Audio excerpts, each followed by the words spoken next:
Donc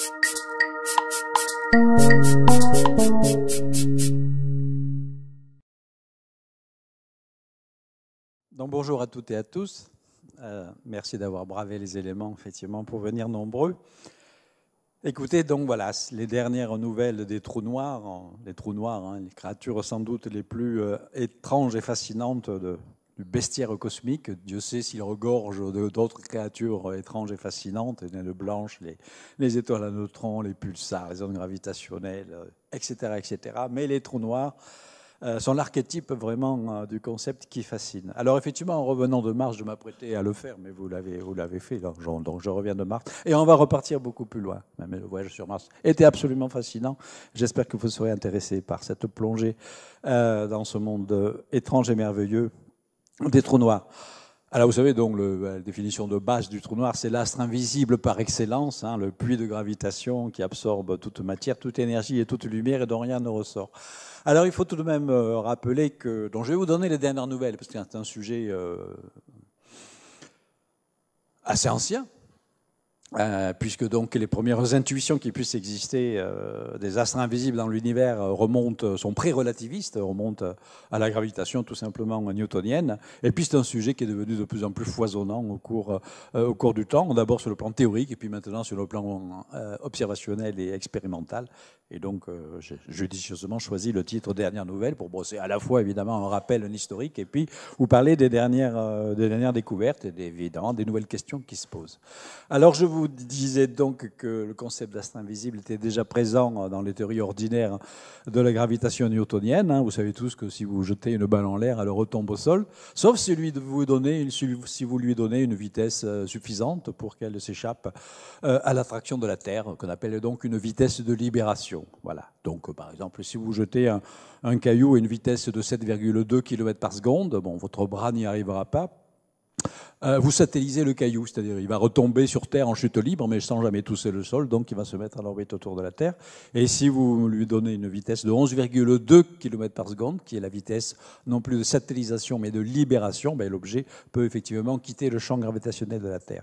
Donc c'est dans ces circonstances-là, classiques, bien connues du temps de Newton, que deux astronomes, l'un était anglais, s'appelle John Michell, l'autre est le fameux Pierre-Simon de Laplace, le marquis de Laplace, ont imaginé qu'il puisse exister dans l'univers des astres gigantesques à la surface desquels la vitesse de libération atteignait la vitesse de la lumière qui avait déjà été mesurée à l'époque, 300 000 km par seconde.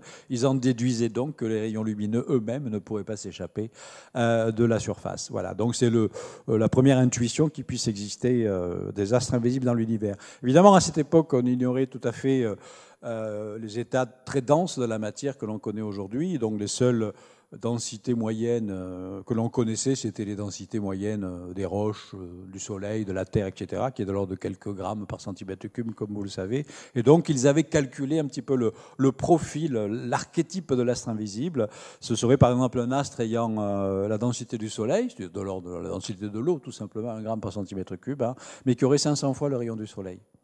Voilà. Quelle que soit la nature de la matière constituant cela. Donc vous mettrez par exemple une sphère d'eau dont le rayon serait 500 fois celui du Soleil, ça fait une grande sphère d'eau, ben vous auriez un astre invisible. Bien. Bon, les idées ont été oubliées parce que s'est développé dans les 2 siècles qui ont suivi les théories ondulatoires dans la lumière, parce que là, il fallait supposer que la lumière soit influencée par les champs de gravité. Après, cette idée a été oubliée dans tout le développement des théories sur la lumière, jusqu'à l'avènement de la relativité générale, qui est aujourd'hui, évidemment, la seule théorie pertinente pour parler des trous noirs. Alors, je vous rappelle de façon très simple et très rapide l'idée de base de la relativité générale, qui est une théorie merveilleuse et magnifique, qui remonte à un siècle et une année, et 2 années maintenant, bientôt. C'est donc l'idée qu'en fait la gravitation n'est pas une force d'attraction se propageant instantanément, comme l'avait imaginé Newton, avec une certaine efficacité, comme vous le savez, mais c'était une manifestation en fait d'une courbure de l'espace-temps. Donc, de façon très imagée ici, vous avez ici le tissu normalement fixe, rigide, plat, de l'espace-temps sans gravitation, tissé par des rayons lumineux, réduit à 2 dimensions évidemment. Et Einstein dit, en fait, dès que vous avez un corps massif, il va déformer localement le tissu élastique de l'espace-temps. Donc les rayons lumineux eux-mêmes vont être déformés. Ce que l'on va appeler gravitation, c'est juste les manifestations naturelles de cette courbure. Donc il n'y a plus de force. Ça veut dire que cette particule-là, ou cette planète, ou cette comète qui va passer dans le résultat du corps massif, circule librement dans l'espace, en ligne droite. Sauf que c'est une ligne droite dans un espace-temps courbe, qu'on appelle donc une géodésique. Et vous allez comme ça retrouver non seulement toutes les lois connues de la mécanique céleste, loi de Kepler, etc., qui étaient très bien expliquées aussi par Newton, mais avec des corrections qui, elles, n'étaient pas expliquées par la théorie de Newton. Donc vous avez une meilleure théorie de la gravitation qui a été assez rapidement mise à l'épreuve. Alors la philosophie, je vous montre juste pour l'élégance et la beauté de la chose, la formulation la plus économique sur le plan visuel des équations du champ d'Einstein. Voilà. Ici, vous avez un objet géométrique qu'on appelle un tenseur, qui est une sorte de matrice 4-4, donc à 16 composantes, qui rassemble toutes les informations sur les propriétés locales de la courbure de l'espace-temps. Et puis à droite, vous avez un autre objet géométrique, un autre tenseur, qui lui va rassembler toutes les informations sur la distribution et le mouvement de la matière et de l'énergie. Et le génie des équations de la relativité, c'est d'égaler les deux, c'est-à-dire dire que c'est la distribution et le mouvement de la matière et de l'énergie dans l'espace qui va donner sa forme à l'espace, qui va définir les propriétés de courbure, et de la même façon, de façon symétrique, c'est la courbure de l'espace qui va donc dicter les mouvements naturels des objets dans l'espace. Donc c'est ça la philosophie de la relativité générale. Alors vous vous doutez bien que si vous allez, par exemple, si vous allez augmenter la densité de matière-énergie, la concentration de matière et d'énergie en une région localisée, par exemple, de l'espace et du temps, vous allez augmenter la courbure, puisque les deux sont liés.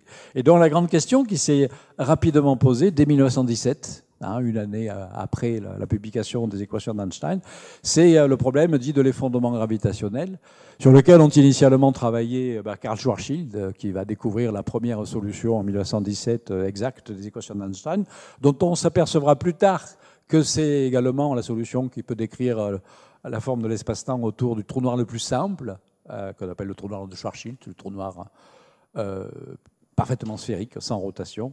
Et puis l'effondrement gravitationnel a été étudié, pas forcément toujours dans le contexte des trous noirs, par toute une série de brillants physiciens. J'en mets 4 ici, j'aurais pu en mettre au moins 20. Ici, j'ai mis Chandrasekhar. Oppenheimer, qui a été le premier à faire un calcul vraiment relativiste en 1939 de l'effondrement d'une étoile, conduisant à effectivement un objet que l'on n'appelle pas encore trou noir à l'époque, mais un objet qui va déconnecter une région entière de l'espace-temps de l'extérieur. Et puis John Wheeler, qui effectivement dans les années 60 va donner au concept qui existe déjà le nom même de trou noir. Black hole. Et donc le problème de l'effondrement gravitationnel, comme je disais, en fait, c'est tout simplement le suivant. Vous avez une masse. On va voir que dans les processus astrophysiques naturels, les masses, en tout cas les cœurs d'étoiles, par exemple, à la fin de leur vie de lumière, s'effondrent sur elles-mêmes. C'est ça qu'on appelle l'effondrement gravitationnel. Ça veut dire que on va avoir une masse qui va devenir de plus concentrée. Donc la question qui se pose, c'est qu'est-ce qui va se passer pour le puits gravitationnel provoqué dans le tissu élastique de l'espace-temps. Ce qui va être engendré, c'est donc le trou noir. Alors, quelques idées reçues sur les trous noirs. Quelques chiffres, mais vous inquiétez pas. Premièrement, le trou noir n'est pas forcément petit. Alors on a tendance à penser qu'effectivement le trou noir c'est une énorme concentration de matière. Oui, c'est une énorme concentration de matière, mais si vous mettez énormément de matière, ça peut rentrer dans un volume pas si petit que ça. Alors c'est vrai que, alors il y a une formule très simple en fait, qui s'appelle la formule de Schwarzschild, qui donne le rayon d'un trou noir en fonction de sa masse. C'est ça. Je ne vous montrerai pas de formule, c'est la seule que je vous montre, c'est juste pour vous donner une idée, parce qu'en fait c'est extrêmement ça. Vous voyez que le rayon d'un trou noir est juste proportionnel à la masse du trou noir. Si vous convertissez ça en unité astronomique, par exemple vous prenez comme unité de masse la masse du Soleil, ms, eh bien, le rayon gravitationnel du Soleil, c'est 3 km. Ça veut dire qu'il faudrait réduire le Soleil à une sphère de 3 km de rayon pour qu'il se transforme en trou noir. Je rappelle, le vrai rayon du Soleil, c'est 700 000 km Donc évidemment, il est très loin de l'état de trou noir. Donc effectivement, à ce stade-là, ça paraît très petit, le trou noir. Alors si on pousse même le raisonnement plus loin, on prend l'exemple de la Terre. Si vous mettez la masse de la Terre, le rayon devient 1 centimètre. C'est-à-dire qu'il faudrait mettre la Terre dans une petite bille d'enfant pour que ce soit un trou noir. Donc on a tendance à penser qu'un trou noir est petit. Mais comme on va le voir, on a découvert, et théoriquement ça existe sur le papier aussi, mais surtout on les a découverts, dans l'univers des trous noirs géants, avec des masses de plusieurs millions ou plusieurs milliards de fois la masse du Soleil. Donc le rayon est proportionnel, donc vous pouvez avoir des rayons de trous noirs de plusieurs milliards ou de plusieurs dizaines de milliards de kilomètres. Donc vous pouvez avoir dans l'univers des trous noirs plus grands que le système solaire. Donc un trou noir n'est pas forcément petit, c'est un état de concentration. Il faut une certaine masse à l'intérieur d'un certain volume critique ou d'un certain rayon critique. Du coup, autre idée reçue, le trou noir n'est pas forcément un objet dense. Dense, c'est-à-dire, bon, vous avez la taille du trou noir, vous avez la masse. Tout ça, ça peut se mesurer de l'extérieur. Donc, vous pouvez définir, même si vous ignorez, comme on va le voir, l'état réel de la matière et de l'énergie dans le trou noir. Vous ne savez pas où elle est, vous ne savez pas si c'est au centre, si c'est réparti un peu de partout. Mais de l'extérieur, vous pouvez toujours définir l'équivalent d'une densité. Bon, en français, il faut parler des masses volumiques. Enfin bon, voilà, la densité, en grammes par centimètre cube. Voilà. Alors, c'est vrai que pour un trou noir ordinaire, un trou noir stellaire, comme on verra, probablement les plus probables, alors c'est vrai que si vous faites le calcul, vous trouvez des densités moyennes gigantesques, 10 puissance 15 grammes par centimètre cube. C'est 1 milliard de tonnes par centimètre cube et plus, donc ça fait effectivement des densités extraordinairement élevées. Mais dès que vous augmentez la masse du trou noir, comme la masse volumique moyenne dépend de l'inverse du carré de la masse, comme on sait qu'il existe, je le répète, des trous noirs plusieurs milliards de fois la masse du Soleil, vous pouvez avoir des densités moyennes inférieures à la densité de l'air. Donc si vous prenez une gigantesque masse d'air, simplement de l'air, comme ça, et faisant l'équivalent d'1 milliard de masses solaires, vous auriez un trou noir. Bien.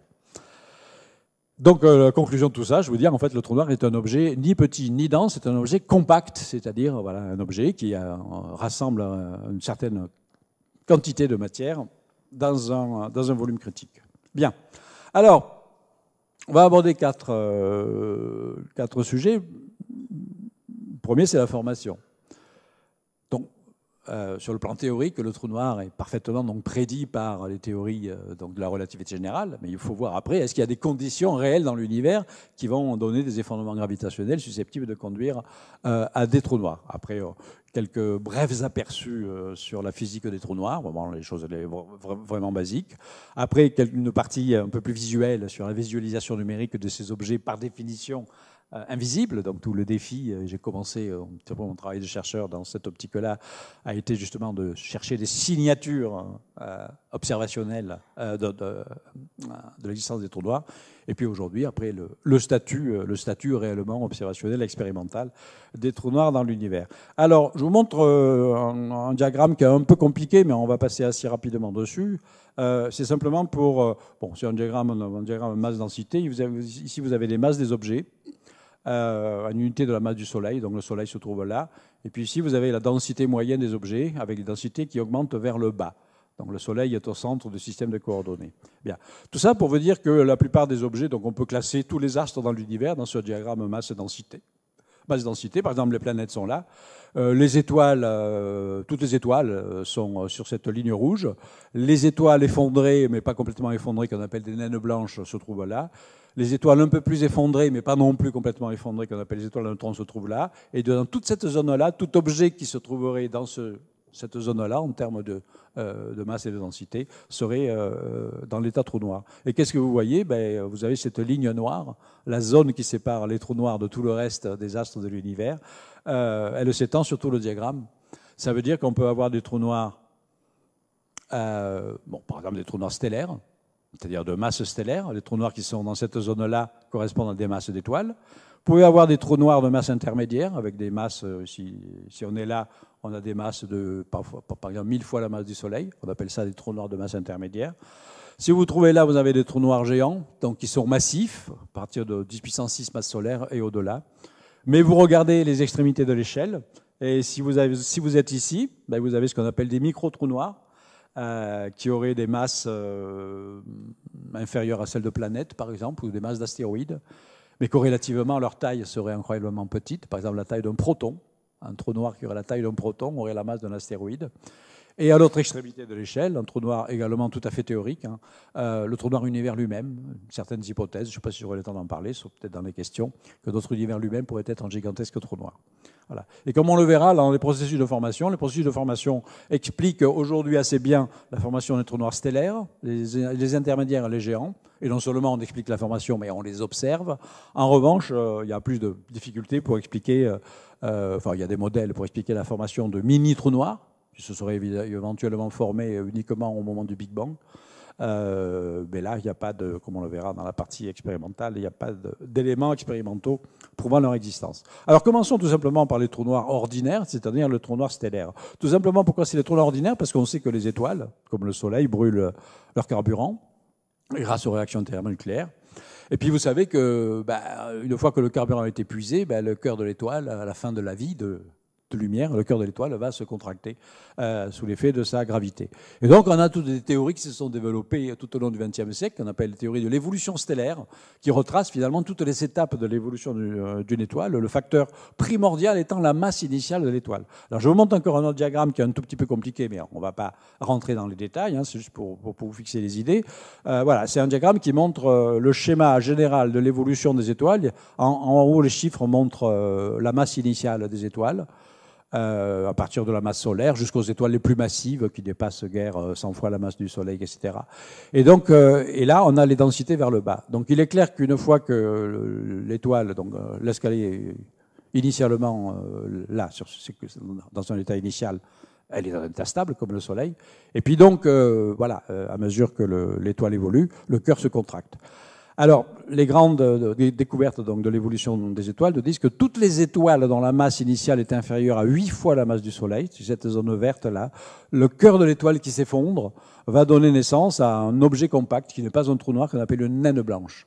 Voilà, c'est un objet qui a à peu près la masse d'une étoile, pour une taille comparable à la masse, à la taille de la Terre, une petite planète. Donc on a des objets donc relativement assez denses, mais qui ne sont pas complètement effondrés parce que la matière a résisté par ce qu'on appelle la pression de dégénérescence électronique, c'est-à-dire donc c'est un état quantique de la matière qui est parfaitement compris, mais c'est un état de densité relativement élevé, de l'ordre de la tonne par centimètre cube. Bien. Ça représente 90% des étoiles de l'univers. Le Soleil lui-même, évidemment, donc, connaîtra cette évolution-là et terminera sa vie en naine blanche, en tout cas le cœur du Soleil. Hein. Bien. Alors, il y a un truc fondamental qui a été découvert par Chandrasekhar, que j'ai mentionné brièvement tout à l'heure. Il a découvert dans les années 1930 qu'en fait, il y a une limite sur la masse maximum d'une naine blanche. Une naine blanche ne peut pas dépasser 1,4 fois la masse du Soleil. On appelle ça la limite de Chandrasekhar, tout simplement parce qu'au-dessus, la pression gravitationnelle est plus grande que la résistance de la matière dans cet état de dégénérescence électronique. Voilà. Donc ça veut dire qu'il y a des états plus denses de la matière, et ces états plus denses sont obtenus avec les étoiles à neutrons, qui représenteraient le stade final de l'évolution des étoiles entre 8 fois la masse du Soleil, initialement, j'entends, et puis jusqu'à à peu près une quarantaine de fois la masse du Soleil. Donc dans ces étoiles-là, l'effondrement gravitationnel se poursuit jusqu'à un état donc, de concentration beaucoup plus avancé, qu'on appelle donc une étoile à neutrons. Donc une étoile à neutrons, c'est une sorte de noyau atomique géant. Vous avez la masse d'une étoile dans un rayon de 10 km à peine. Voilà. Donc, ce qui correspond à des densités effectivement phénoménales de l'ordre de quelques milliards de tonnes par centimètre cube. Et même chose, alors là, ce qui résiste à la gravitation d'une étoile à neutrons, c'est ce qu'on appelle la pression de dégénérescence des neutrons, cette fois-ci, et pas des électrons, donc ça permet effectivement des concentrations plus grandes de la matière. Mais ce n'est pas un effondrement complet. Mais trois physiciens qui s'appellent Landau, Oppenheimer et Volkoff ont calculé dans les années 30 qu'un petit peu comme pour les naines blanches, il existait une masse limite qu'on ne peut pas dépasser. Si cette masse est de l'ordre de 3 fois la masse du Soleil. Donc si vous avez un cœur d'étoile résiduel qui dépasse 3 fois la masse du Soleil, la physique connue aujourd'hui n'offre pas d'alternative que l'effondrement gravitationnel en trou noir. Et ça concernerait finalement donc les étoiles dont la masse initiale est comprise environ entre 40 fois la masse du Soleil et tout ce qui dépasse. Voilà. Et donc, statistiquement, il y a très peu d'étoiles massives, donc c'est peut-être une étoile sur 10 000 qui initialement est suffisamment massive pour donner naissance à des trous noirs qui sont forcément donc de masse stellaire, partant d'une masse de 100 fois la masse du Soleil. Vous ne pouvez pas avoir un résidu plus massif que ça, et donc on fabrique des trous noirs de masse stellaire au moins 3 fois la masse du Soleil, jusqu'à 30, 40 ou 50 fois la masse du Soleil. Ce sont les trous noirs ordinaires. Alors même si ça ne fait qu'une étoile sur 10 000 en moyenne qui peut donner un trou noir stellaire, comme évidemment il y a 2 à 300 milliards d'étoiles par galaxie et qu'il y a 1000 milliards de galaxies dans l'univers, il peut y avoir beaucoup de trous noirs, malgré tout. Hein. Bien. Alors, on a déjà des candidats. Par exemple, dans notre galaxie, il existe plusieurs étoiles, dont une est assez bien étudiée. Vous la voyez ici, un cliché extraordinaire pris par le télescope spatial Hubble. Elle s'appelle Eta Carina. C'est une étoile hypermassive, 120 fois la masse du Soleil. Elle est déjà dans un très mauvais état de santé, ça se voit tout de suite là. Elle est prête à exploser. Elle a peut-être déjà explosé, mais on n'a pas encore reçu le signal. Et elle est suffisamment massive pour, selon les lois de l'astrophysique de l'évolution stellaire dont je viens de vous parler, elle se transforme au cours d'abord dans une explosion titanesque qu'on appelle une hypernova, quelque chose qui est encore beaucoup plus puissant que les supernovas qui fabriquent plutôt des étoiles de neutrons. Surtout, donc, le cœur de cette étoile va former un trou noir de masse stellaire. Voilà. Donc, pas de problème pour expliquer la formation naturelle dans les lois de l'astrophysique, l'évolution stellaire parfaitement connue, et étudier la formation donc de toute une flopée de trous noirs stellaires. En revanche, il y a plus de choses intéressantes, enfin de questions intéressantes qui se posent avec la formation de trous noirs géants et super géants. L'une des raisons, alors on peut toujours se dire qu'un trou noir géant, on va le former par croissance progressive. On forme initialement, vous savez, après le Big Bang, il y a eu une première génération d'étoiles massives. Au bout de 800 millions d'années après le Big Bang, vous avez eu une première génération d'étoiles très massives qui ont vécu très brièvement, parce que les étoiles massives vivent peu. Elles ont formé une première génération de trous noirs stellaires. Et on peut se dire que par le processus dit d'accrétion, c'est-à-dire capture avalée de la matière, ces étoiles grossissent, ces trous noirs initialement petits et modestes, grossissent au cours des milliards d'années de l'histoire cosmique pour devenir super géants. Donc c'est ce qu'on pensait jusqu'à présent, et ça marche plutôt bien, sauf qu'on a découvert, là, ça fait partie des dernières nouvelles, je vous ai promis des dernières nouvelles, qui remettent toujours, l'intérêt des dernières nouvelles, c'est toujours de remettre une partie des dernières nouvelles, ça confirme un petit peu ce que l'on soupçonnait, mais la partie la plus intéressante des dernières nouvelles, c'est celle qui remettent un petit peu en cause les croyances reçues et obligent à réfléchir un petit peu plus. Donc parmi les dernières nouvelles sur le trou noir supergéant, on a découvert ces dernières années des trous noirs vraiment supermassifs, jusqu'à 17 milliards de fois la masse du Soleil, mais qui sont au centre de galaxies naines. Par exemple. Dans une galaxie naine, c'est clair qu'il n'y a pas assez de matière pour faire grossir un trou noir initialement stellaire. Donc comment il s'est formé ? Et idem, également très récemment, un trou noir également de plus de 10 milliards de masses solaires, que l'on peut dater parce qu'on le trouve dans... ici, c'est une image d'astronomie, mais ça, c'est une vue d'artiste, évidemment. Faut pas faire. On peut mesurer la distance de cet objet, parce que ça se trouve dans un quasar, une galaxie très lointaine. Et on sait que donc, cet objet s'est formé 900 millions d'années après le Big Bang. Comment en 900 millions d'années à peine on arrive à former un trou noir de 12 milliards de masse solaire? Voilà, donc des questions qui ne sont pas si évidentes. Alors évidemment, les théoriciens ne sont jamais à court d'explications. Il y a certainement le processus de croissance de trous noirs pour certains, et pour d'autres, il y a peut-être, ça c'est l'hypothèse qui a été faite récemment, d'effondrement de gigantesques nuages de gaz. C'est-à-dire au début de l'histoire de l'univers, il y avait aussi de gigantesques nuages de gaz qui ont pu s'effondrer en bloc pour former d'emblée un trou noir supermassif ou une première génération de trous noirs supermassifs. Voilà. Mais donc il y a plein de recherches en cours pour des explications sur ces trous noirs supermassifs. Comme je vous l'ai dit, je n'ai pas de diapo là-dessus, mais pour les trous noirs, les micro-trous noirs, les éventuels micro-trous noirs, ils ne peuvent absolument pas se former dans les conditions de l'univers aujourd'hui, parce qu'il faut, cette fois-ci, ils ne peuvent pas s'effondrer sur leur propre poids, parce qu'ils sont très très peu massifs, hein, la masse de l'astéroïde par exemple, etc. Donc il faut en fait une pression extérieure, très très grande, qui va les forcer à s'effondrer sur eux-mêmes. Et il n'y a que les conditions de Big Bang qui génèrent ce genre de conditions. Donc une hypothèse a été faite dans les années 70, c'est qu'il puisse y exister une première génération dans l'histoire de l'univers également de micro-trous noirs, donc des trous noirs géants, comme on l'a vu, mais aussi une population de micro-trous noirs qui se seraient formés dans les premiers instants de l'univers. Mais comme on le verra à la fin, le statut expérimental, il est tout à fait flou parce qu'on n'observe aucune trace de ce genre de choses, mais au moins théoriquement, c'est possible. Bien, alors un petit peu physique de base des trous noirs. Toujours avec des diagrammes, bon, j'aime bien, dans la vulgarisation et la culture scientifique, expliquer le maximum de choses sans équation, évidemment, sinon on ne fait plus de la vulgarisation, mais avec des diagrammes. Alors en relativité, il y a des diagrammes qui sont vraiment très, très intéressants et très pédagogiques, qu'on appelle des diagrammes d'espace et de temps. La relativité mélange l'espace et le temps. Et donc on peut étudier les processus, finalement, beaucoup de processus, y compris des choses assez complexes, en faisant des diagrammes espace-temps. Donc ici, vous avez un diagramme espace-temps, c'est-à-dire le temps se déroule comme ça, vers le futur, et ici, vous avez l'espace, réduit à 2 dimensions. Donc par exemple, vous étudiez les fondements d'une étoile sphérique, tout simplement. Donc, vous avez ici, donc, initialement, un cercle, hein, puisqu'évidemment, c'est réduit à 2 dimensions au lieu d'avoir une sphère. Vous avez un cercle, et vous poursuivez l'effondrement, donc, forcément, le cercle se rétrécit, et l'étoile se contracte. Et vous avez un stade de l'effondrement, où apparaît ce tube gris, c'est la formation d'un trou noir, qu'on va appeler un trou noir de Schwarzschild, parce qu'ici, on a une étoile simple qui ne tourne pas sur elle-même. Bien. Voilà. Alors, en termes d'analogie avec le tissu élastique, hein, la déformation du tissu élastique, à mesure qu'évidemment que la concentration de la densité de l'objet qui s'effondre devient de plus en plus importante, le puits gravitationnel de plus en plus profond, et au moment critique de la formation d'un trou noir, vous avez donc effectivement un puits gravitationnel qui se forme, qui va déconnecter en fait le fond du puits de l'univers extérieur, c'est-à-dire que la matière va pouvoir rentrer là-dedans, dans le puits, ne va plus pouvoir sortir. Et la limite du puits, ici en fait, donc la frontière de ce cylindre, puisqu'on est à 2 dimensions, bon, normalement c'est une sphère évidemment qui va se déployer dans l'espace, c'est la surface du trou noir, qu'on appelle un horizon des événements.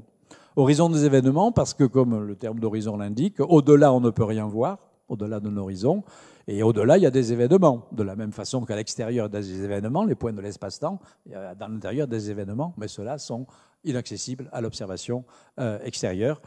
Et attention, la surface d'un trou noir, du coup, n'est évidemment pas une surface solide, contrairement aux surfaces des naines blanches ou des étoiles à neutrons, où on a une matière ultra rigide, ultra résistante. D'une certaine façon, la formation d'un trou noir, c'est un effondrement gravitationnel sans fin. Il n'y a pas de forme de matière qui peut résister à l'effondrement. Et donc, c'est censé conduire à une singularité initiale, une singularité au centre du trou noir, c'est-à-dire un nœud de courbure infini, où la densité de matière devient infinie. Ce qui va évidemment poser des problèmes d'interprétation physique dès lors que des infinis apparaissent en physique. Je reprends le même diagramme. Il va vous paraître encore plus compliqué, mais après je passerai à des choses plus simples. Mais parce qu'en fait, avec ce diagramme, toujours l'espace-temps, mais je rajoute quelque chose qu'on appelle des cônes de lumière. On comprend tous les effets relativistes de l'espace, de la distorsion de l'espace et de la distorsion du temps. Alors vous voyez, c'est absolument le même diagramme ici, mais ici j'ai mis en chaque sélection de points de l'espace-temps, d'événements, j'ai mis ce qu'on appelle les cônes de lumière. Alors le cône de lumière, c'est ce qui est engendré dans l'espace-temps par les trajectoires des rayons lumineux. Et comme il y a le principe de relativité qui vous dit qu'aucune particule ne peut dépasser la vitesse de la lumière, ça veut dire qu'à un point donné de l'espace-temps, toutes les particules permises pour voyager dans l'espace-temps ne peuvent pas voyager n'importe où, elles sont confinées à l'intérieur d'un cône qu'on appelle justement le cône de lumière parce qu'il est tissé par la lumière. Bon. Alors ici, vous avez donc cette fois-ci toujours la surface de l'étoile à d'effondrement, et vous placez des cônes de lumière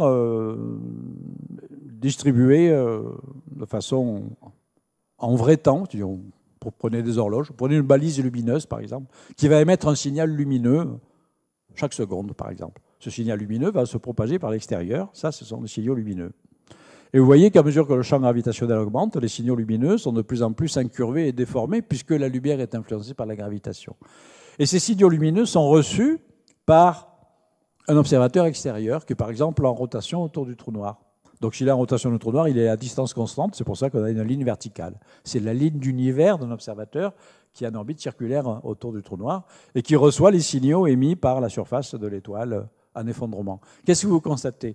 Vous constatez qu'en vrai temps, le temps de chute, le temps de chute libre, la balise sur l'étoile en effondrement, ben les intervalles sont les mêmes, par exemple chaque seconde, et donc les intervalles d'émission sont égaux. En revanche, les intervalles de réception, ils augmentent au cours du temps. Ils augmentent tellement que ça finit par se geler au moment précisément où l'horizon des événements se forme, c'est-à-dire où le trou noir se forme. C'est-à-dire que le cône de lumière, il bascule vers l'intérieur. Et à ce moment critique, là, le cône de lumière a suffisamment basculé pour que forcément, il n'y a plus rien qui puisse sortir de la zone grise que vous voyez, et tout va converger nécessairement, peut-être c'est plus simple de le montrer là, tout va converger, à partir de là, tout va converger vers le centre du trou noir.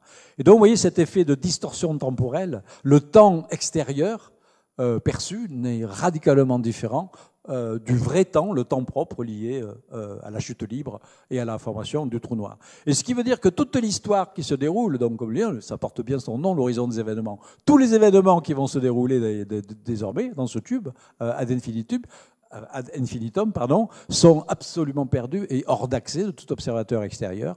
Et donc on ne peut observer que la chute qui précède la rentrée dans le trou noir. Et la rentrée dans le trou noir elle-même est rejetée dans le futur infini.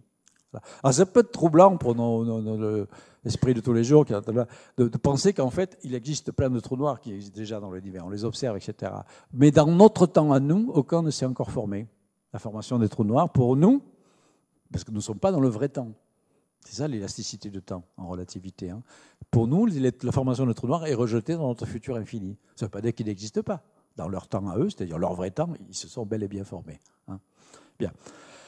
Dans un de mes livres, mon premier livre de vulgarisation sur le trou noir, que j'ai publié déjà en 1987, puis que j'ai fait plusieurs éditions depuis, j'ai illustré ça de façon un peu plus simple que ce diagramme-là. Ces deux astronautes-là, Jean et Pierre, qui décident d'explorer un trou noir. Alors Jean décide de rentrer dans le trou noir, et Pierre de rester autour. Hein, donc c'est les deux cas de figure. Voilà.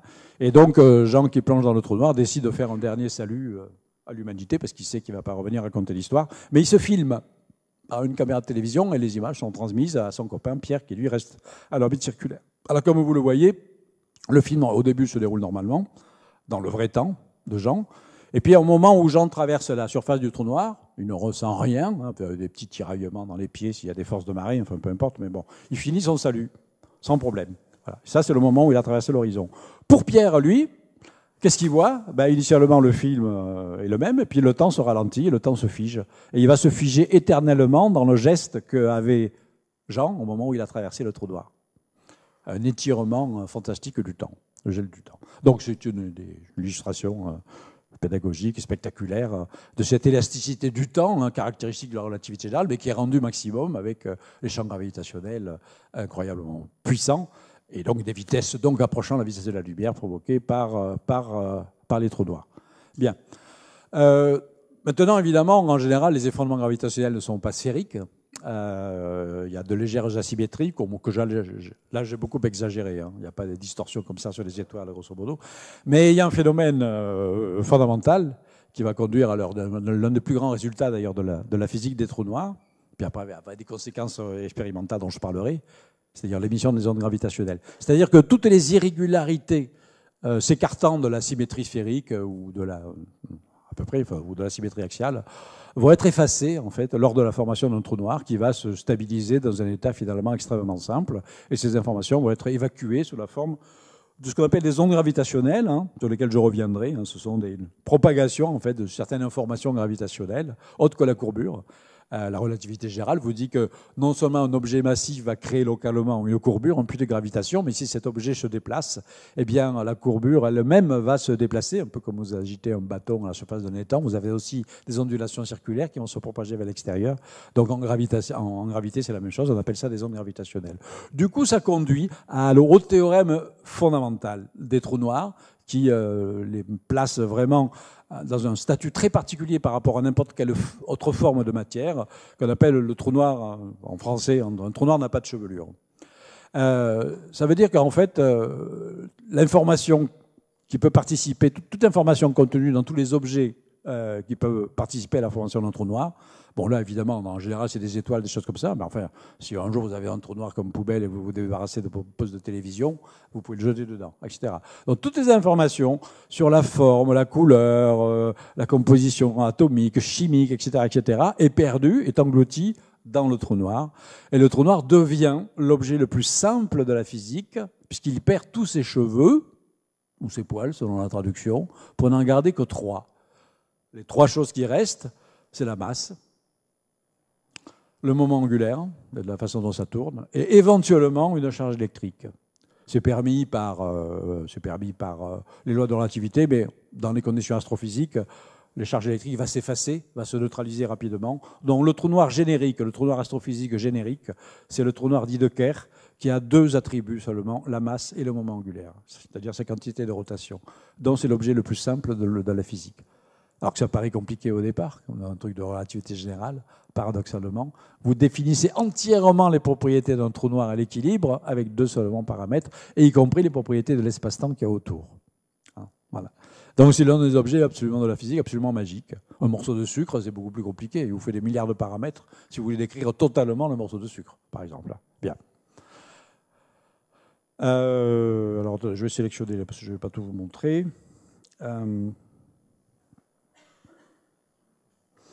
Oui, donc voilà, bon. Le trou noir, donc voilà, le trou noir, ne regardez pas cette formule, ça c'est pour un truc un petit peu plus avancé. Donc le trou noir générique astrophysique donc, dépend de ces deux, de ces deux paramètres. Excusez-moi. Voilà. Ce qui est intéressant avec le trou noir de Kerr, on va le voir, c'est qu'il y a une singularité au centre, comme pour le trou noir sphérique, mais cette singularité, ce n'est pas un nœud qui bouche l'espace-temps, parce qu'elle a la forme d'un anneau. C'est une singularité en forme d'anneau. Et ça veut dire que dans ce cas-là, comme on va le voir, si j'ai le temps de vous raconter, si vous rentrez dans le trou noir, vous pouvez éventuellement survoler l'anneau ou passer à travers sans toucher la singularité, donc sans être détruit, ce qui va ouvrir des perspectives intéressantes de voyage à travers ce qu'on appelle les trous de verre. Je n'anticipe pas trop, mais c'est une des propriétés les plus intéressantes des trous noirs en rotation. Et les trous noirs en rotation, comme tous les objets, ils ont de l'énergie. Ils ont une énergie irréductible qui est liée à leur masse, et puis ils ont une énergie rotationnelle.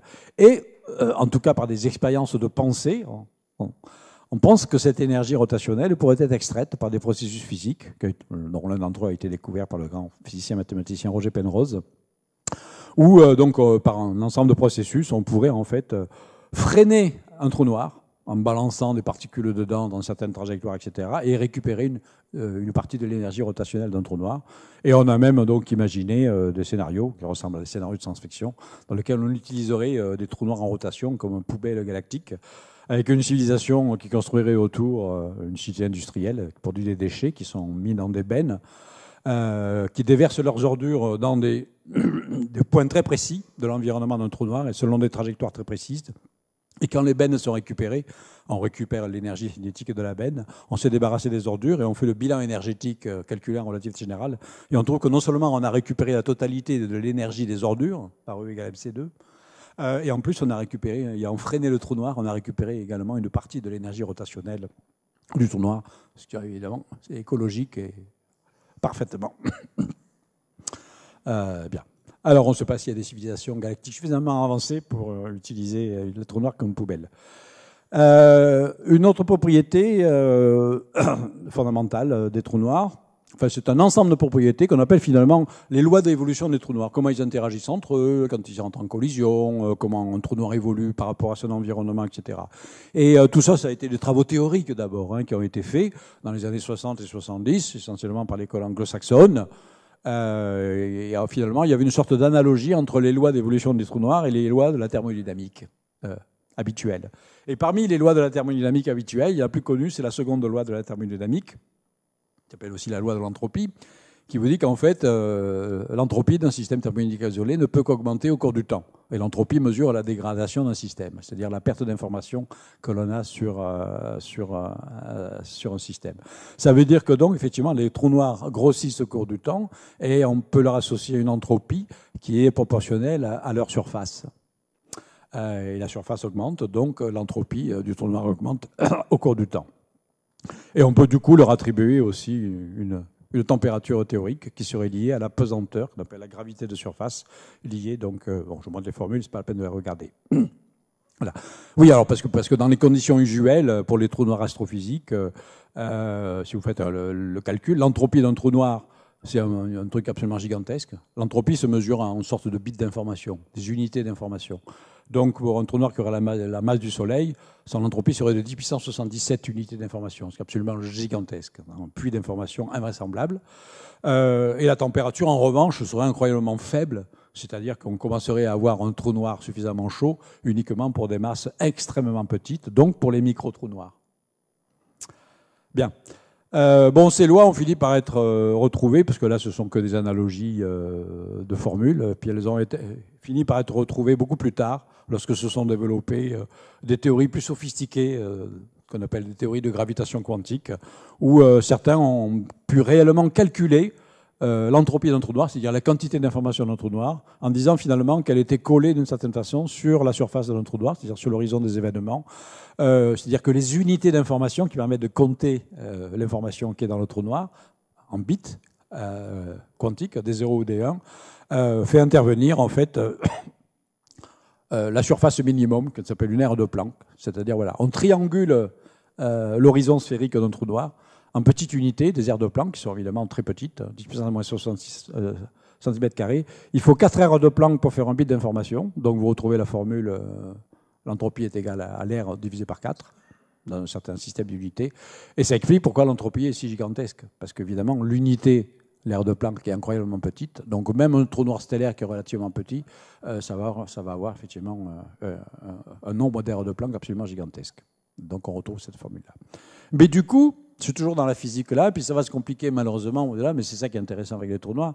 Du coup, à partir du moment où le trou noir entropie, s'il a une température, finalement, c'est peut-être pas le corps passif que l'on imaginait, parce qu'en thermodynamique, un corps qui a une température, il rayonne. Donc ça semble complètement contradictoire avec la définition première du trou noir, qui est un objet qui ne peut pas rayonner, qui absorbe tout. Donc voilà, c'est un paradoxe qui a été commencé à être entrevu et partiellement résolu dans les années 70 par la découverte purement théorique par Stephen Hawking de l'évaporation des trous noirs. Et l'évaporation qui concernerait, c'est un phénomène de physique quantique, donc ça concernerait que les micro-trous noirs. Voilà. Puisque le trou noir rayonne, il perd de l'énergie. Voilà. Et donc, voilà, cette prédiction que les micro-trous noirs s'évaporeraient, se rétréciraient, se conduiraient de façon absolument inverse des trous noirs astrophysiques normaux qui ont tendance à grossir. Et là, les trous noirs soumis aux lois de la physique quantique mettraient au contraire à rétrécir. Et là, je n'aurai pas le temps de rentrer dans les détails, sauf si vous me posez des questions, si je ne suis pas trop long parce que j'ai plein de choses à vous raconter. Il y a un paradoxe qui naît, ça s'appelle le paradoxe de l'information. Là, je suis dans les dernières nouvelles théoriques sur les trous noirs. Le paradoxe de l'information me dit que dans la relativité, dans le processus comme ça de Hawking, qui fait intervenir la relativité générale classique et un tout petit peu de physique quantique, l'information que vous récupérez de l'extérieur quand le trou noir s'évapore, puisque si le trou noir s'évapore, vous récupérez un peu de l'information. Question, est-ce que vous récupérez tout ou pas? Eh bien, dans la relativité générale classique, il y a une perte irréversible d'information. C'est-à-dire vous ne récupérez pas tout. Et le problème, c'est que c'est absolument incompatible avec une loi fondamentale de la physique quantique, qui s'appelle la loi d'unitarité, où un système quantique, quel que soit le sort que vous lui fassiez subir, ne peut pas perdre de l'information. Donc c'est une incompatibilité entre la relativité générale et la physique quantique, ce qui conduit donc à tout un ensemble de travaux actuels sur de nouvelles théories qui s'appellent les théories de gravitation quantique, censées donc marier ensemble ces deux théories pour les rendre cohérentes et résoudre un certain nombre de problèmes, comme le paradoxe de l'information, puis après évidemment beaucoup plus avec des problématiques plus larges que ça. Le Big Bang a-t-il vraiment eu lieu? Tout un ensemble de choses. Bien, voilà, c'était quelques aperçus sur les développements théoriques des trous noirs. J'espère ne pas avoir été trop compliqué. Alors, il y en a encore un, mais qui est encore plus spectaculaire. C'est finalement... qu'est-ce qui se passe dans le tissu élastique là, du trou noir qui est déformé? Alors, je vous disais toujours dans l'analogie du tissu élastique, là, au plus le corps est concentré, au plus la déformation devient grande. Donc, on peut réellement, au-delà de l'analogie, mathématiquement, calculer un petit peu des formes d'espace réduites à 2 dimensions, simplement pour les besoins de la visualisation, mais qui montrent un petit peu les propriétés de courbure. Et je vous ai montré tout à l'heure ce qui correspondrait effectivement à la formation d'un trou noir statique avec une singularité qui bouche le puits. Voilà. Problème, c'est que... pour certains trous noirs, et notamment les trous noirs en rotation, quand vous faites le calcul relativiste de ce qui se passe là, au lieu d'avoir ça, vous avez ça. C'est la solution qu'on appelle la solution du trou de verre, wormhole, en anglais. C'est-à-dire que vous voyez que le puits du trou noir n'est pas bouché, il se rétrécit, puis hop, il se rouvre, il s'évase vers une autre région de l'univers, cette sorte de Diabolo, ça ressemble à une sorte de Diabolo. Si vous jouez au Diabolo, bon, on ne joue plus beaucoup malheureusement. Voilà. Et donc, ces choses-là se sont pas mal développées chez les physiciens théoriciens d'abord, puis après dans la science-fiction, vous allez voir pourquoi. C'est parce que, en fait, si vous avez ici dans une région, dans notre espace-temps, une zone trou noir, où la matière et l'énergie rentrent, Au lieu d'être coincé, vous avez cette gorge qui se rouvre, donc ce trou de verre, et ça ressort ailleurs, dans l'univers, dans l'espace-temps, sous forme de ce qu'on appelle une fontaine blanche. Un trou blanc, parfois, il vaut mieux l'appeler fontaine blanche, qui serait un symétrique temporel d'un trou noir. Voilà. Alors, ces solutions existent sur le papier, hein, c'est une solution mathématique exacte, des équations décrivant la structure de l'espace-temps engendré par un trou noir en rotation, mais ce sont, comme toute solution mathématique, ce sont des solutions idéalisées, qui ne représentent pas forcément la réalité des choses. Donc toute la question, c'est que notre univers produit réellement des trous de verre ou pas. Comme on le verra, il produit effectivement des trous noirs. On n'a jamais observé de fontaine blanche, mais ce n'est pas parce qu'on ne les a pas observées qu'elles n'existent pas. Hein. Et a fortiori, les trous de verre qui sont cachés derrière les origines d'événements, évidemment, on ne peut pas les voir. Mais pourquoi ça a tellement fasciné à la fois les physiciens, mais après les écrivains, les cinéastes de science-fiction? Comme vous le savez, si vous êtes allé voir des films genre Interstellar ou des séries de science-fiction comme Stargate, etc., c'est qu'en fait, si les trous de verre existent et qu'on peut les emprunter sans dommage, on aurait des raccourcis pour voyager dans l'espace-temps. On le voit aussi sur ce schéma un petit peu simpliste. On a un trou de verre. Et si on veut aller par exemple sur l'étoile la plus proche qui est Alpha du Centaure dans l'espace normal, il faudra des siècles évidemment parce que c'est à 4 années-lumière. S'il y a un trou de verre qui joint les deux régions, on peut y aller en un jour sans avoir dépassé la vitesse de la lumière. On a simplement emprunté un raccourci, une distorsion extraordinaire de l'espace-temps qui serait donc ces trous de verre. Voilà.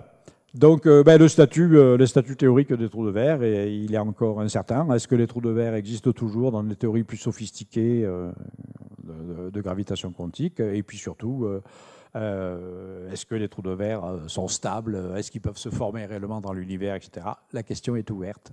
Voilà. Mais si les trous de verre existaient, qu'ils soient réellement traversables et empruntables, ça changerait complètement nos perspectives futures. C'est pour ça que ça a tellement intéressé la science-fiction, pour voyager effectivement dans l'espace-temps. Sinon, on n'aura jamais accès, à cause de la limitation de nos déplacements, limités par la vitesse de la lumière, on n'aura jamais accès aux étoiles lointaines, ne parlons même pas des galaxies extérieures à la nôtre. Tandis que s'il y a des trous de verre empruntables, on y aura un jour physiquement accès. Voilà, ça changerait complètement notre rapport à l'espace.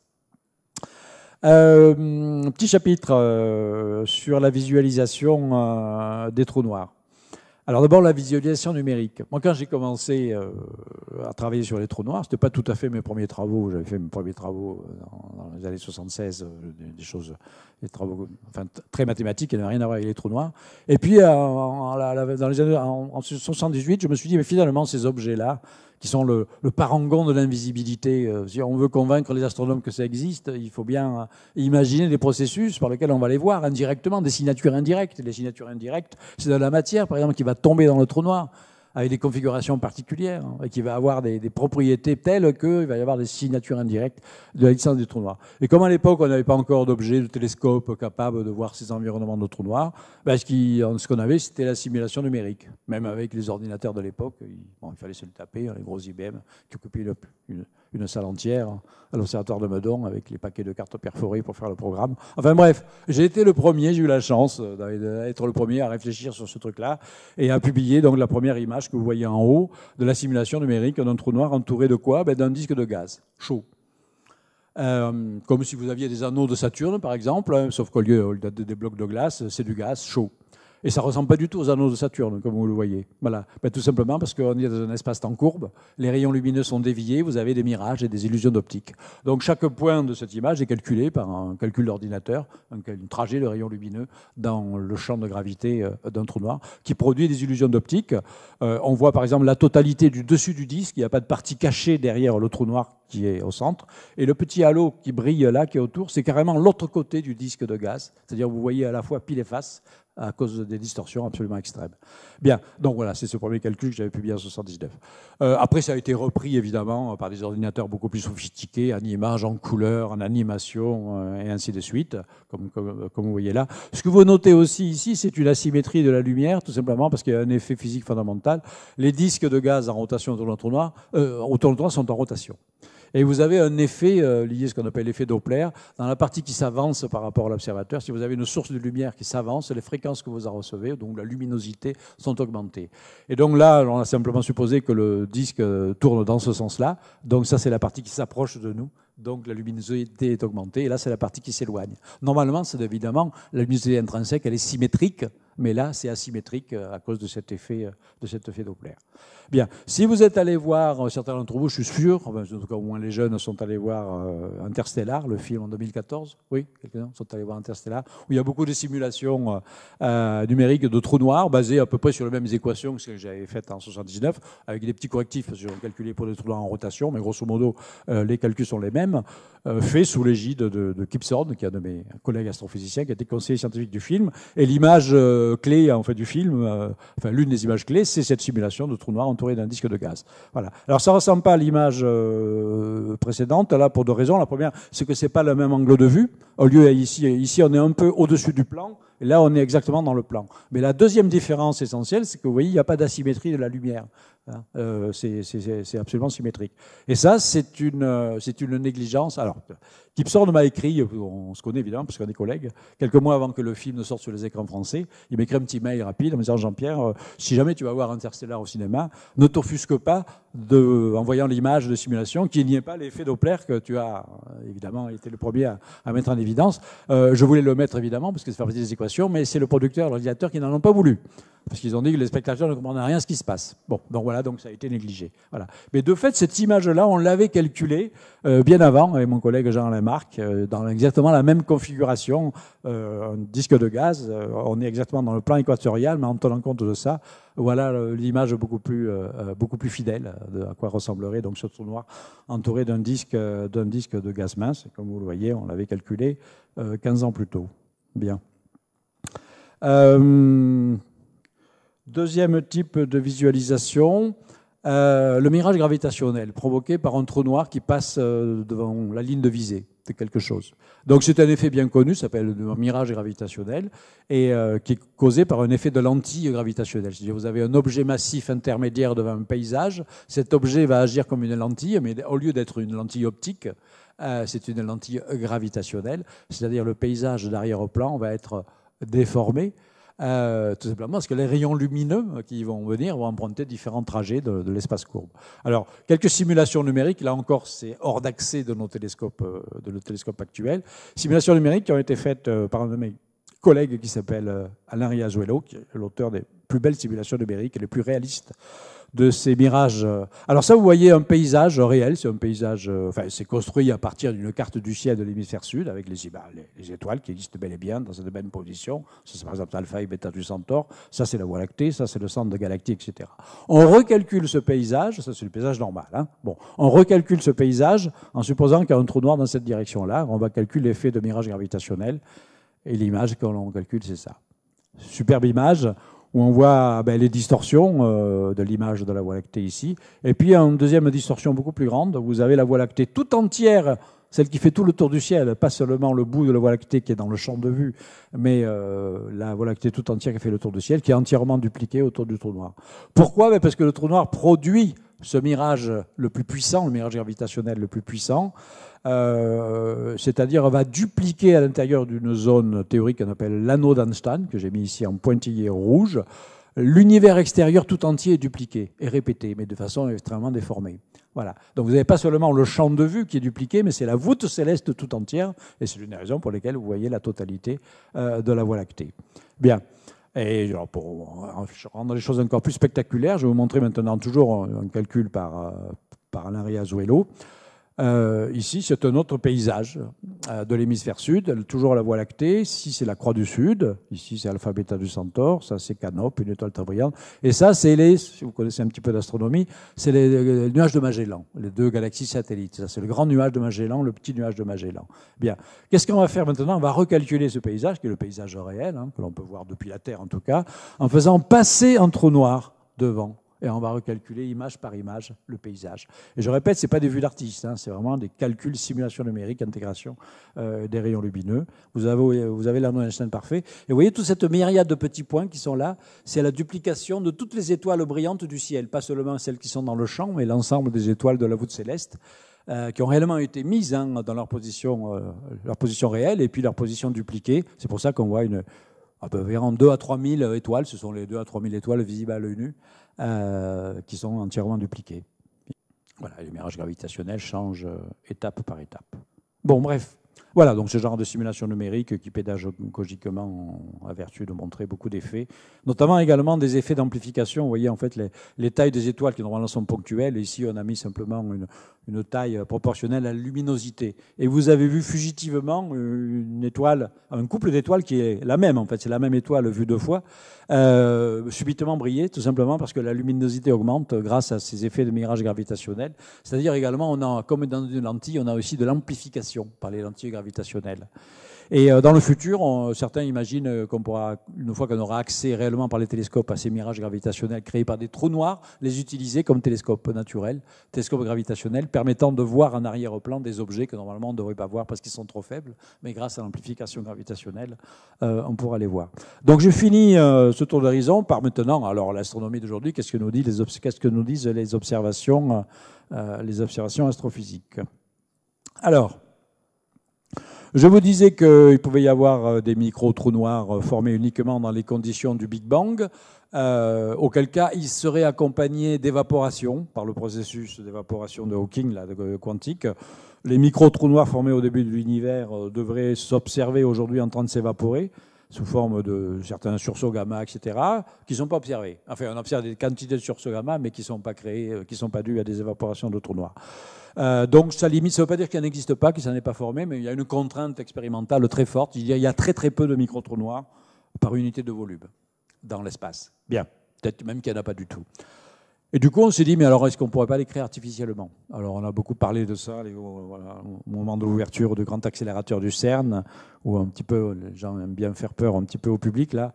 Arrêtez tout, on va faire une catastrophe, on va créer un micro-trou noir au laboratoire, ça va absorber le laboratoire. Puis Genève, et puis après ça devient plus grave, parce qu'il y a la Suisse et la France, puis l'univers tout entier. Voilà. Complètement idiot évidemment, parce qu'on est très loin, capable de recréer des énergies pour créer artificiellement des micro-trous noirs, sauf dans des conditions absolument invraisemblables, qui seraient des conditions théoriques, dépendant d'une théorie encore en construction qui s'appelle la théorie des cordes, et dans un sous-ensemble de la théorie des cordes qui aujourd'hui est largement éliminé par une quantité d'expérience.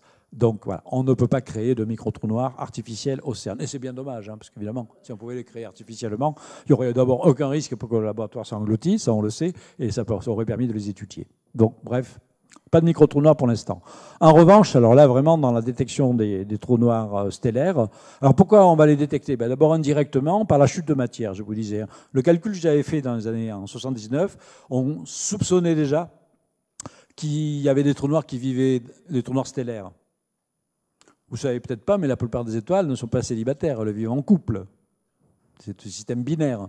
Dans un couple stellaire, vous avez une étoile relativement peu massive, donc qui évolue lentement, donc qui reste gazeuse très longtemps, une étoile plus massive qui évolue plus vite, et donc elle va former un trou noir, mais vous avez un stade dans lequel vous avez le couple se transformer en une étoile gazeuse et partenaire, le trou noir. Le trou noir va fonctionner comme un aspirateur gravitationnel, c'est-à-dire il va aspirer, alors ça c'est une animation.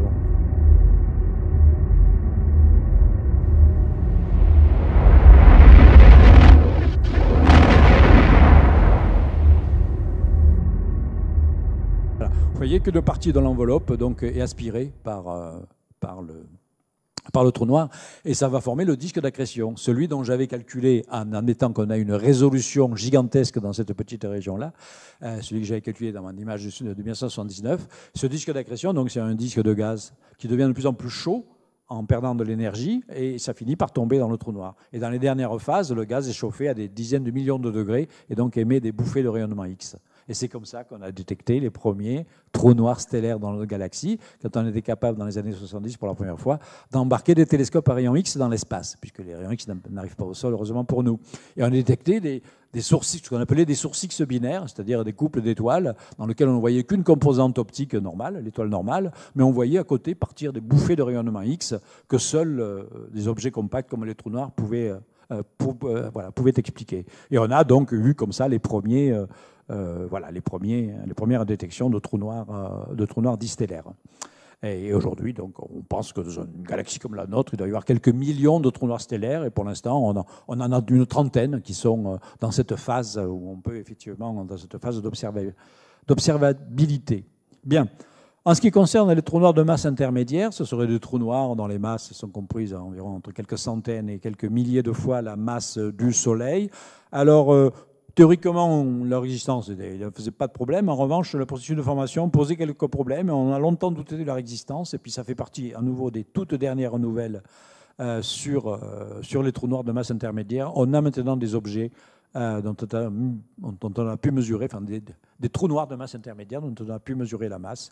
Ici, par exemple, c'est une source qui est dans la galaxie Messier 82, avec un trou noir dont la masse est estimée à 400 fois la masse du Soleil, et là, dans une autre galaxie, 5000 fois la masse du Soleil. On n'est pas encore dans le domaine des trous noirs vraiment massifs, on n'est plus dans le domaine des trous noirs stellaires. Voilà, donc on appelle ça les trous noirs intermédiaires. Alors maintenant, le gros trou noir qui nous intéresse le plus, parce que c'est le plus proche, c'est le fameux trou noir galactique. On a soupçonné dans les années 60 qu'il pouvait y avoir des trous noirs géants au centre des galaxies. Donc dans une galaxie donnée, vous pouvez avoir des millions de trous noirs ordinaires stellaires, hein, parce que les étoiles sont réparties un peu partout, mais juste au centre, vous pouvez avoir un trou noir unique, géant, de grande masse. À commencer par notre propre galaxie, la Voie lactée, qui, non, comme vous le savez, devrait ressembler à ça. Et donc au centre de la galaxie, il y a un objet qu'on appelle le Sagittarius A, étoile, qui est supposé donc être un trou noir, alors qu'il serait placé à l'endroit de cette croix, où on ne voit rien, mais en revanche, qu'est-ce qu'on voit autour? Ah ben tiens, là, le média est trouvé. On observe un amas d'étoiles qui tourne autour, et on analyse depuis 25 ans maintenant, par une succession de clichés, la dynamique de cet amas, qui est reconstitué ici également, etc. Et en analysant la dynamique, les vitesses anormalement élevées de toutes ces étoiles qui tournent, on en déduit qu'il y a forcément une masse au centre de gravité du système, qui est celle du trou noir galactique, qui serait de 4 millions de fois la masse du Soleil. Voilà, donc c'est un trou noir qui commence à devenir assez gros. Si vous vous souvenez de la formule du rayon de Schwarzschild, 3 km pour une masse solaire. Donc vous multipliez par 4 millions, ça fait 12 millions de kilomètres de rayon. Ça veut dire son diamètre, c'est 25 millions de kilomètres. Ça commence à faire pas mal comme taille de trou noir. Rassurez-vous, il est loin. Il est à 30 000 années-lumière. Hein. Voilà. Mais la question intéressante là-dedans, alors ça on est non seulement dans les dernières nouvelles, mais les nouvelles futures. Il y a un immense événement, j'espère, qui va se passer en 2017 ou au plus tard en 2018.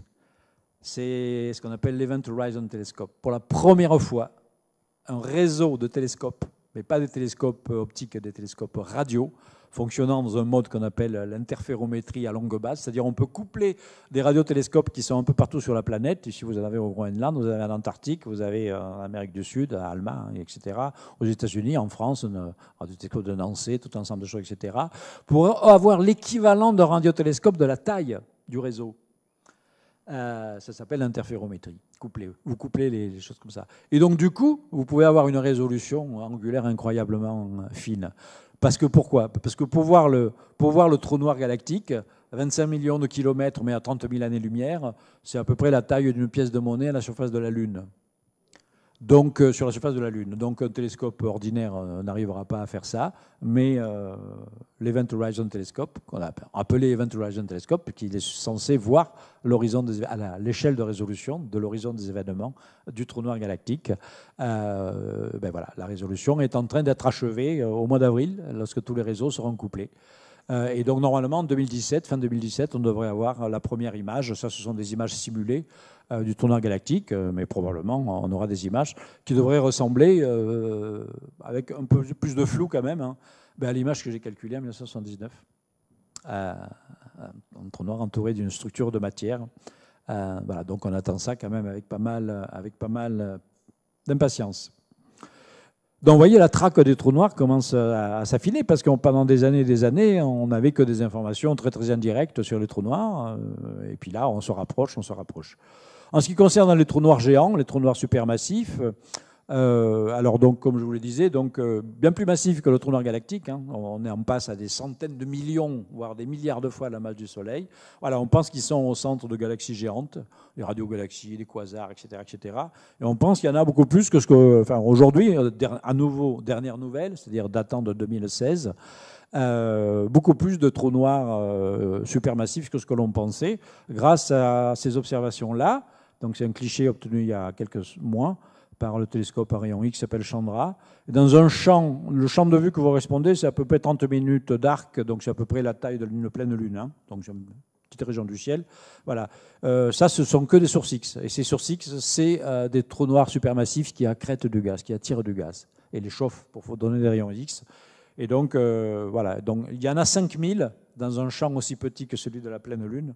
Donc, ça veut dire qu'il doit y avoir à peu près 1 milliard de trous noirs supermassifs dans l'univers observable. Voilà. Oh, finalement, il n'y a pas lieu de s'étonner parce qu'il y a entre 100 et 1000 milliards de galaxies. Et on pense qu'une galaxie sur 100 à peu près, ou une galaxie sur 1000, a un trou noir supermassif. Peut-être toutes ont des trous noirs massifs, mais les trous noirs supermassifs, il y en a probablement une sur 1000. Donc voilà, c'est tout à fait compatible. Voilà. Et donc on a des observations bien plus précises, et vraiment des mesures, bon, je n'ai pas le temps de détailler, sur certaines galaxies dont on fait des analyses proches qui permettent de mesurer indirectement les masses. Alors moi, dans mon parcours, j'ai beaucoup travaillé sur les trous noirs, pas que sur les trous noirs, hein, mais bon, beaucoup sur les trous noirs. Après avoir calculé les simulations numériques, là dont je vous ai parlé, après dans les années 80, je me suis amusé à imaginer à quoi le sort que subirait une étoile frôlant un trou noir géant. Donc ça, c'est une vue d'artiste, hein, très simple. Mais enfin, j'avais fait un calcul scientifique compliqué à l'époque. Autour d'un trou noir, l'espace-temps est déformé. On peut définir une zone de danger absolu pour tout objet qui pénètre dans cette zone, tout simplement parce que l'espace-temps est tellement courbé que tout objet qui pénètre va lui-même être déformé dans l'espace et peut être brisé, même si c'est une étoile. Donc cette zone est délimitée par ce qu'on appelle le rayon de marée, parce qu'il s'agit finalement de forces de gravitation différentielles qui vont déformer les objets. Et on peut mettre en équation l'évolution d'une étoile qui va pénétrer dans le rayon de marée et qu'est-ce que le sort qu'elle subit. Et donc, avec mes collaborateurs de l'époque, puis après avec d'autres collaborateurs, j'avais des modèles où on avait calculé finalement que l'étoile est écrasée dans le plan de son orbite, est totalement détruite et finit par former une immense flambée de rayonnement que j'avais appelé les crêpes stellaires flambées. On avait publié dans la revue Nature en 1982. Voilà. Alors à l'époque, c'était absolument pas observable. C'est une prédiction théorique et ces choses-là ont commencé à être observées dans les années 90 et aujourd'hui, on voit des crêpes stellaires flambées un petit peu de partout. On en voit toutes les semaines grâce effectivement au développement des télescopes. Et par exemple, récemment, 2015, on a observé un objet que initialement on a cru que c'était une supernova, c'est-à-dire une explosion d'étoiles massives, sauf que elle était atypique. C'était la plus brillante de loin jamais observée. Et finalement, les modélisations qui ont été faites, pas par moi, parce que moi je travaille sur autre chose maintenant, sur la gravité quantique, mettent en jeu en fait une destruction violente d'étoiles sous forme d'une crêpe stellaire flambée qui est capable de produire une énergie encore supérieure à l'énergie d'une supernova. Et puis pour finir en beauté, rassurez-vous, j'ai fini parce que j'ai déjà dépassé un petit peu mon temps, les ondes gravitationnelles. On se disait pour l'instant, donc tout ça c'est très bien, hein, parce que ça aussi, les crêpes stellaires flambées, c'est aussi une méthode indirecte pour mettre en évidence les trous noirs géants, massifs. Voilà. Mais maintenant, une observation directe de trous noirs, c'est que les ondes gravitationnelles qui peuvent nous permettre, les médias sont donc trouvés aussi. Voilà. Alors les ondes gravitationnelles, je vous l'ai dit très brièvement, c'est une prédiction incontournable de relativité qui dit que non seulement on a par exemple un objet qui s'effondre là, non seulement on a un puits de gravité qui se forme, mais en plus vous avez des ondulations de courbure qui se propagent vers l'extérieur à la vitesse de la lumière. Voilà. Et donc les ondes gravitationnelles sont étudiées, etc., etc. Elles avaient déjà été mises en évidence, mais indirectement dans les années 70, à l'occasion de l'observation d'un couple d'étoiles à neutrons. Et puis, les théoriciens, ils avaient calculé à quoi devrait ressembler le signal gravitationnel émis par exemple, la fusion de deux trous noirs. Alors, vous avez, par exemple, deux trous noirs en orbite l'un autour de l'autre. Ils vont tourner l'un autour de l'autre. Ils vont perdre, en agitant l'espace-temps, ils vont émettre des ondes gravitationnelles, donc ils vont perdre de l'énergie, donc ils vont se resserrer. Et en se resserrant, ils émettent de plus en plus d'ondes gravitationnelles. Il va y avoir une phase de fusion extrêmement brève qui va durer 1/100 de seconde. Ils vont fusionner pour former un seul trou noir unique. Le trou noir va vibrer pendant quelques fractions de seconde comme une cloche et va se stabiliser. Donc c'est les trois phases. Première phase de spirale rapprochement. L'onde gravitationnelle, l'amplitude de l'onde gravitationnelle augmente. Phase de fusion, un grand bouffée d'onde gravitationnelle. Et puis stabilisation rapide, vibration du trou noir final qui se met dans un état stable. Vous voyez ici les échelles de temps. Ce sont les dernières phases de la vie de ce couple qui a pu se former il y a des dizaines de milliers d'années ou des millions d'années. Mais là, c'est juste les 40 dernières secondes. Hein, Voilà. C'est les 40 dernières secondes où le signal gravitationnel devient suffisamment puissant pour être détecté par nos détecteurs d'ondes gravitationnelles qui font appel à des technologies absolument faramineuses. Voilà. Bon, je n'ai pas le temps de vous expliquer le principe de l'interféromètre gravitationnel qui est censé donc mesurer l'infime distorsion de l'espace dans lequel nous sommes au passage d'une onde de gravité. Et quand je dis infime, c'est à l'échelle de 10 puissance moins 21. Ça veut dire que, en fait, vous auriez un objet de la taille de la Terre au passage d'une onde gravitationnelle ultra puissante provoquée par la coalescence, par exemple, la fusion de deux trous noirs pas trop loin. La taille de l'objet, de la taille de la Terre, varie de la taille d'un atome. Donc il faut une sensibilité faramineuse, évidemment, pour mesurer ce genre de choses. Cette sensibilité a été atteinte pour la première fois par une série d'instruments aux États-Unis qui s'appelle LIGO, plus un instrument français qui rentre dans la compétition et qu'on appelle des interféromètres. Et la grande nouvelle de l'année, la grande nouvelle astrophysique de l'année 2016, c'est la première détection directe des ondes gravitationnelles qui ont eu lieu en fait à l'automne 2015, mais il a fallu quelques mois d'analyse pour bien comprendre qu'on avait bel et bien détecté ça c'était la courbe théorique, et voilà les courbes qui ont été mesurées, les courbes expérimentales qui ont été reçues dans les deux détecteurs. Donc il y a deux détecteurs aux États-Unis, un dans l'État de Washington, un en Louisiane, séparés de 3000 km, les deux détecteurs. Ils ont reçu le signal. Le premier signal, il est arrivé d'abord dans ce détecteur-là. Et puis comme ça se propage à la vitesse de la lumière, 1/100 de seconde plus tard, puisque c'est à 3000 km, hein, 1/100 de seconde, 1/100 de seconde plus tard, le même signal est mesuré dans le deuxième détecteur. Voilà, 1 et 2. Et c'est absolument le signal, compte tenu après des petites incertitudes expérimentales, hein, c'est le signal théoriquement calculé. Phase de rapprochement, coalescence, stabilisation. Exactement pareil, avec des échelles de temps. Voilà, donc première détection directe, cette fois-ci, ça c'est vraiment une signature directe de l'existence des trous noirs, et surtout de couples de trous noirs qui fusionnent. Voilà donc ce premier événement qu'on a appelé GW 150914, parce que c'est la date du 14 septembre 2015, Gravitational Wave, a été interprété, donc moyennant une modélisation ne refondant pas trop sur le paramètre libre, c'est-à-dire c'est très solide, sur la fusion de deux trous noirs stellaires relativement massifs pour des trous noirs stellaires, avec un événement qui s'était déroulé il y a 1,3 milliard d'années. Donc ils ont eu une chance extraordinaire. Le détecteur non gravitationnel existait depuis 10 ans, il n'avait pas la sensibilité requise. Donc il y a eu d'énormes travaux qui ont été faits. Et un jour après l'ouverture, la mise en fonctionnement, ils reçoivent ce signal gravitationnel ultra puissant, mais qui avait été émis 1,3 milliard d'années plus tôt. Il est arrivé juste au bon moment. Voilà. Et puis, 2 mois plus tard, ils en détectent un autre. Bref, ça veut dire qu'il y a beaucoup de fusions de trous noirs, beaucoup plus de fusions de couples de trous noirs que ce que l'on pensait. Et actuellement, il y a une deuxième campagne d'observation avec ces deux détecteurs, plus le détecteur franco-italien qui se rajoute, qui est en cours. Et très probablement, on va s'apercevoir qu'il y a des milliers de fusions de trous noirs chaque année. Et on a une nouvelle astronomie gravitationnelle qui naît, qui s'appelle donc l'astronomie des ondes gravitationnelles. Et pour finir, alors est-ce que le média va être trouvé là, la fusion... Attends, pardon. Voilà. Alors c'est une simulation numérique, donc vous avez des quantités d'effets de mirage gravitationnel, toutes ces étoiles qui bougent là, c'est juste voilà, des duplications. Mais vous voyez les deux trous noirs qui se rapprochent. Donc je répète, c'est les dernières dizaines de secondes de la vie de ce couple qui va fusionner dans un bel acte d'amour en un objet unique. Et vous voyez là, voilà. Et dans le centième de seconde où a eu lieu la fusion et la stabilisation, l'énergie gravitationnelle qui a été émise représente 50 fois l'énergie lumineuse de l'univers tout entier, avec ses centaines de milliards de galaxies.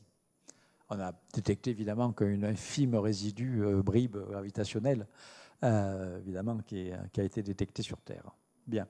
Et le futur de l'astronomie gravitationnelle se produira dans l'espace, avec des interféromètres gravitationnels qui seront dans l'espace et qui mesureront notamment des coalescences de trous noirs supermassifs. Voilà, ça c'est un petit peu l'actualité de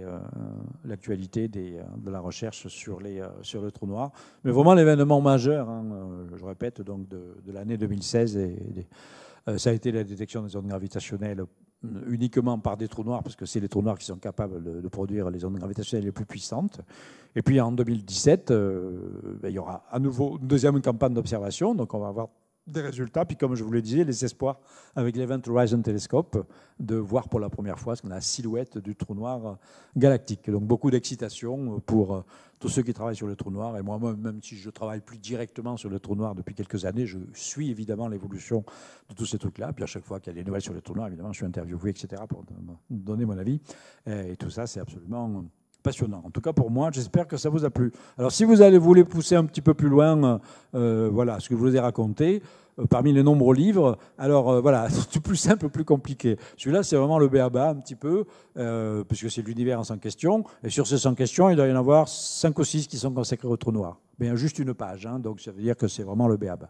Après, si vous voulez un petit peu plus loin, c'est mon premier livre, en fait, que j'ai publié initialement en 87, ça c'est l'édition de poche de 92, Les trous noirs. Et puis surtout, le livre beaucoup plus développé, où il y a déjà des schémas, il n'y a toujours pas d'équation évidemment, mais le livre beaucoup plus développé, qui est consacré en fait au trou noir, et à toutes les propriétés, et beaucoup plus que je vous ai raconté aujourd'hui, si vous voulez approfondir un petit peu. Voilà, j'ai dépassé mon temps de parole, comme d'habitude. J'espère que ça vous a plu. Merci.